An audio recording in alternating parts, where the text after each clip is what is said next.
ساحة 19 مارس بحما بوزيان أصبحت متنفسا حقيقيا للمواطن الحامي، جمعت بين المتعة والترفيه في فضاء عائلي.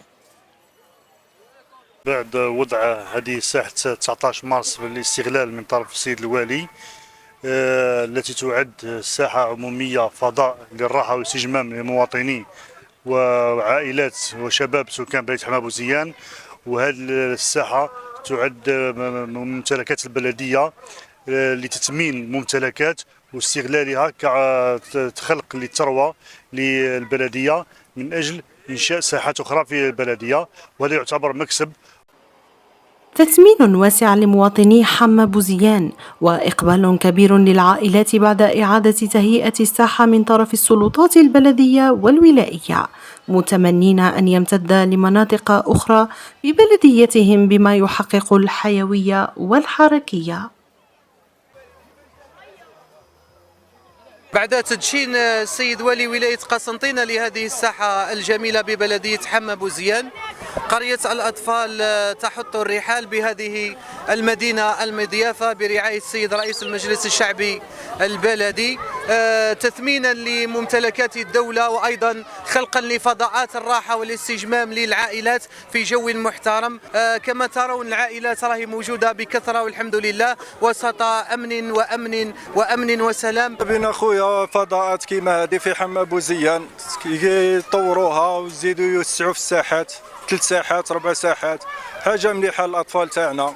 هنا قريب تخرج من الدار، الساحه قدامك، ما تخسر ترونسبور، ما تضيع وقت، ما تحصل فيه سيركيلاسيون، ما والو، قدام دارك تجيب الاولاد يرفعوا على انفسهم. الحمد لله احنا رانا جينا هنا نرفعوا على انفسنا، جبنا العائلات، الناس راكم تشوفوا فيها من كل انحاء بلديه حما بوزيان. ان شاء الله ما تحبسش غير هنا، ونزيدوا نشوفوا انجازات اخرى في بلديه حما بوزيان ان شاء الله.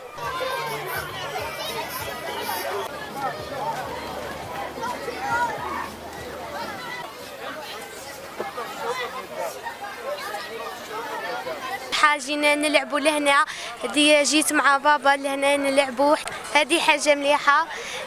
هذه ولا عندنا مكان مليح هادئ رائع.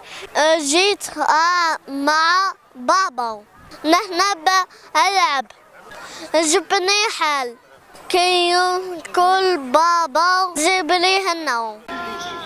وإن فكت حديقة 19 مارس العزلة على مواطني بلدية حما بوزيان وهو ما ثمنته العائلات أولياء وأطفال، فإن الحاجة ما زالت كبيرة لفضاءات مماثلة، ليس فقط في الحما ولكن في مختلف البلديات بقسنطينة التي كانت تحصي وتعد أجمل الحدائق في الفترات السابقة، والتي استرجعت الولاية الكثير منها وأعادت تهيئتها.